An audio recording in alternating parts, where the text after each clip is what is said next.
পুলিশকে আমরা শুভেচ্ছা জানানোর চেষ্টা করছি, যাতে এই যে সামনে যে শারদীয় দুর্যোগ পূজা আসতেছে, আপনারা আপনাদের আনন্দের সাথে সকলের সাথে এটা ভাগাভাগি করে নেবেন এবং সকলের প্রতি আমাদের বন্দর থানা পুলিশের পক্ষ থেকে শারদীয় দুর্গাপূজার শুভেচ্ছা রইল।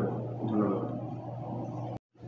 আপনারা জানেন শারদীয় দুর্গাপূজা আমাদের এখন একদম দরজায় নক করতেছে। আজকে থেকে তাদের ষষ্ঠী শুরু হয়েছে এবং 2 তারিখ বন্ধ চলবে। আমাদের টোটাল 28টা পূজা মণ্ডপ বন্দর থানা, এর মধ্যে পৌরসভার মধ্যে 12টা এবং পৌরসভার বাইরে ইউনিয়ন পরিষদের মধ্যে আছে 16টা। আমাদের মোট 28টার মধ্যে আমাদের আজকে থেকে পুলিশ কোনো কিছু জায়গায় 2 জন, কোনো জায়গায় 3 জন এবং আনসার সদস্য আছে 8 জন। এছাড়া আমাদের থানার টহল টিম এবং র্যাবের টহল টিম, সেনাবাহিনীর টহল টিম, তারা সার্বক্ষণিক ভ্রমণ আকারে ঘুরে বেড়াবে, যেখানে সমস্যা মনে করবে সেখানে তারা দেখবে। এবং আমাদের পুলিশ সুপার স্যারের নির্দেশনায় আমরা 4 থেকে 5টা হোয়াটসঅ্যাপ গ্রুপ খুলছি, যেই গ্রুপে শুধু আমার পুলিশ অফিসার বা আনসাররাই যোগাযোগ করবে না, পূজা মণ্ডপে যারা আছে সভাপতি, সাধারণ সম্পাদক, তারাও তথ্য দিয়ে দ্রুত সময়ের মধ্যে সেবা পেতে পারবে। এবং যে কোনো সমস্যা হওয়ার সাথে সাথেই ওই গ্রুপে সে তথ্য দেওয়ার সাথে সাথে তাকে ফোন করা লাগবে না, আমরা সমাধান করার জন্য আমরা একটা টিম পাঠিয়ে দেব। এছাড়া পূজা মণ্ডপে ঘিরে অনেক সময় ইফটিজিং বা মাদক অথবা চিন্তা চাঁদাবাজির মতো ঘটনা ঘটে।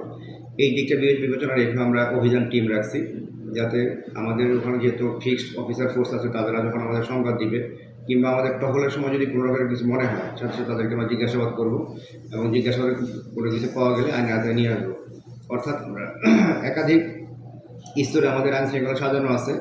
আমি আমার তদন্ত এবং ইন্সপেক্টর তদন্ত এবং আইসি যারা আছে সবাই মিলে এমন একটা বলয় তৈরি করছি, যেখানে সমস্যা হবে দ্রুত সমাধান আমরা সেবা দিতে পারবো।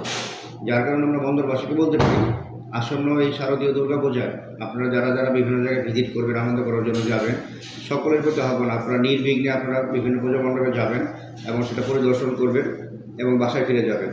এই আপনার আসা যাওয়া এবং আনন্দ উপভোগ করার মাঝখানে যদি কোনো রকম সমস্যা ফেস করেন, বন্দর থানা আপনার পাশে আছে এবং আমাদের সকলের নাম্বার প্রত্যেকটা পূজা মণ্ডপে দেওয়া আছে, আমাদের প্রতিনিধি সেখানে আছে। কোনো সমস্যা ফেস করলে সেখানে যোগাযোগ করেন, তাৎক্ষণিক সেবা পাবেন। ধন্যবাদ।